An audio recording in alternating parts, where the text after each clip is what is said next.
Friends, welcome to Puja special channel পূজা কর মনে ভক্তি দিয়ে। রাধে রাধে বন্ধুরা, মহাশিবরাত্রি আসন্ন। অনেকেই এই মহাশিবরাত্রির ব্রত রাখতে চান, আর অনেকেই এই মহাশিবরাত্রির ব্রত পালনের ক্ষেত্রে এই সমস্ত উপকরণগুলি জোগাড় করতে পারে না। তবে কিন্তু এই উপকরণগুলি থাকা অবশ্যই প্রয়োজন। এই সব উপকরণগুলি ক্রয় করার জন্য বা সংগ্রহ করার জন্য আপনাকে খুব বেশি অর্থ খরচ করতে হবে না। খুব সহজে এই উপকরণগুলি পেয়ে যাবেন। হয়তো বাড়ির আশেপাশে এই উপকরণগুলি সংগ্রহ করতে পারবেন। আর এই ভিডিওর মাধ্যমে এই শিবরাত্রি পূজার গুরুত্বপূর্ণ উপাদানগুলি যা সবথেকে বেশি প্রয়োজন তা নিয়েই আলোচনা করব। আশা করি ভিডিওটি সম্পূর্ণ দেখবেন। ভিডিওটি দেখার পর যদি ভালো লাগে, এই বিষয়ে কোনো দ্বিধা বা মতামত থাকে, তাহলে কমেন্ট বক্সে অবশ্যই জানাবেন ও ভিডিওটিতে লাইক করবেন, পরিবার পরিজনদের সাথে শেয়ার করবেন এবং চ্যানেলে নতুন হলে সাবস্ক্রাইব করে পাশে থাকবেন। পরম পুরুষ মহাদেব শিব, তিনি হলেন আশুতোষ। তিনি ভক্তের অল্প নিবেদনেই সন্তুষ্ট হন, তাই তার পূজার জন্য খুব বেশি ব্যয়ভার গ্রহণ করতে আবশ্যকতা নেই। আদিকাল থেকে বাবা ভোলানাথের পুজো হয়ে আসছে। কয়েকটি বিশেষ বস্তু যা খুবই সহজলভ্য, তা দিয়েই অর্ঘ্য নিবেদন করলে, নিষ্ঠা ও ভক্তি সহকারে যদি আপনি পূজা করেন, তাহলে অবশ্যই আপনি বাবার কৃপা লাভ করবেন। আমাদের হিন্দু শাস্ত্রে পবিত্র গ্রন্থ বেদ ও শিবপুরাণে এই সকল বিষয়বস্তুর উল্লেখ রয়েছে। বিশ্বাস এই যে এই বস্তুগুলি দিয়ে শিবলিঙ্গের পূজা করলে ভক্তের মনস্কামনা পূর্ণ হয়। এখন যে সমস্ত উপকরণগুলির কথা বলবো, তার মধ্যে হয়তো আপনি অনেকগুলোই জানেন, তবে হ্যাঁ, কিছু কিছু হয়তো আপনার অজানাও রয়েছে, এবং কেন আপনি এগুলি দিচ্ছেন সেটাও কিন্তু জানা প্রয়োজন। সবার প্রথমে যে উপকরণটির কথা বলবো, সেই দ্রব্যটি ছাড়া কিন্তু শিব পূজা কখনোই সম্পন্ন হয় না, আর এটি হলো ত্রিফলকযুক্ত একটি বেলপাতা। পুরাণ মতে বেলপাতার পেছনের অংশটি মা লক্ষ্মীর বাস। বেলপাতার 3 গুণ অর্থাৎ সত্য, রজ ও তমগুণ আবার ব্রহ্মা, বিষ্ণু, মহেশ্বর ত্রিদেবেরও প্রতীক। তাই শিব পুজোয় এই বেলপাতা অবশ্যই প্রয়োজন। 11টি বেলপাতা দিয়ে তৈরি মালা শিবলিঙ্গে অর্পণ করলে অশুভ প্রভাব জীবন থেকে চলে যায় বলে বিশ্বাস ভক্তগণের, এবং এই বিষয়ে শাস্ত্রে বারবারই উল্লেখ রয়েছে। এই ত্রিফলকযুক্ত বেলপাতা অত্যন্ত পবিত্র, এবং শুধু শিব পূজা নয়, অন্যান্য পুজোর ক্ষেত্রেও বেলপাতা গুরুত্বপূর্ণ ভূমিকা পালন করে থাকে।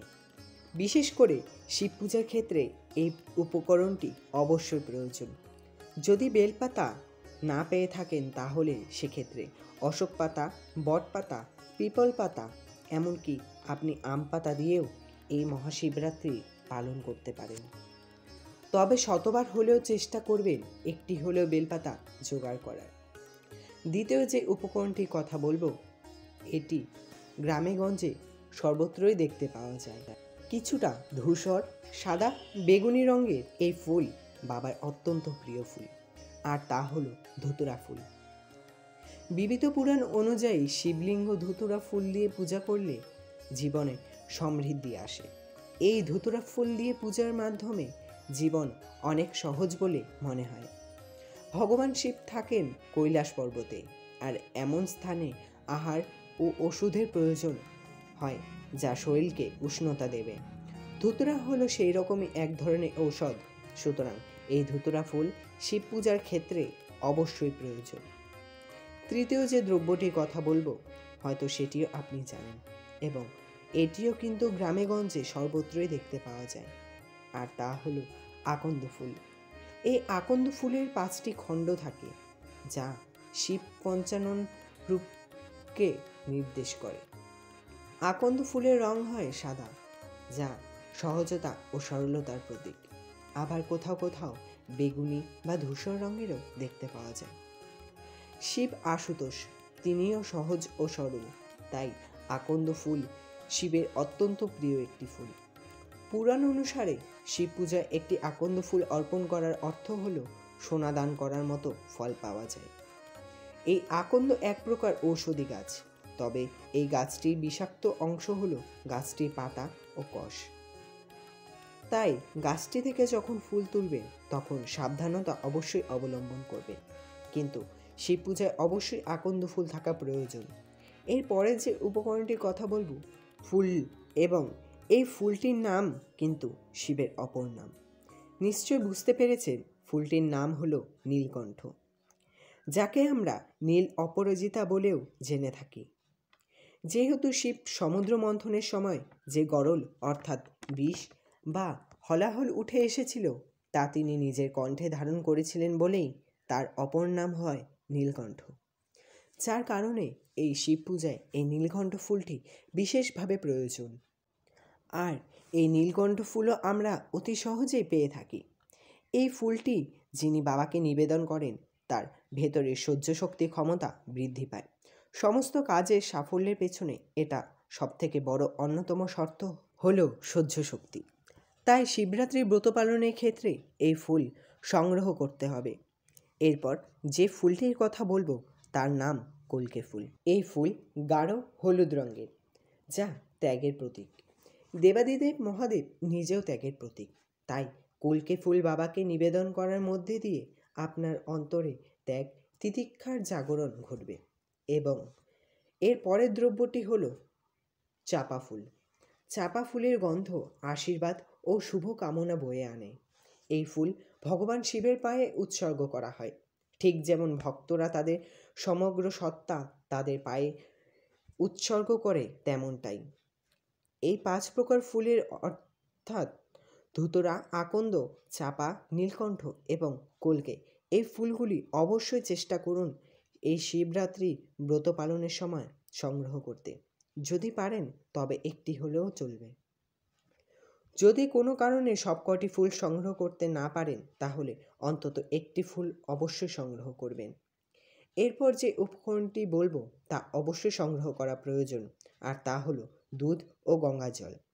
শিবলিঙ্গ দুধ প্রদান করা অত্যন্ত শুভ বলে আমরা জানি। আর এই দুধ প্রদান করার জন্য আমরা তামার পাত্রই কিন্তু সর্বদা ব্যবহার করা উচিত। শিব পূজার সময় বাবার মাথায় অর্পণ করা হয় এই দুধ ও জল।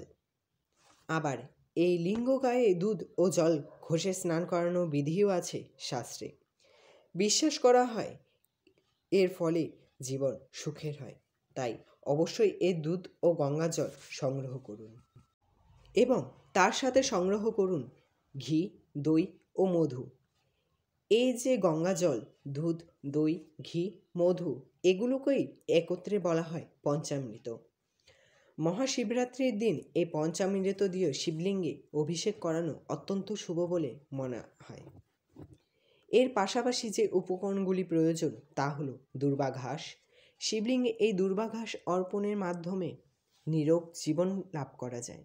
এর সঙ্গে লাগবে আতপ চাল, যা নির্দেশ করে ধনসম্পদ ও আর্থিক সমৃদ্ধিকে অব্যাহত রাখতে এই গোটা আতপ চাল নিবেদন করা হয়। আর লাগবে কর্পূর।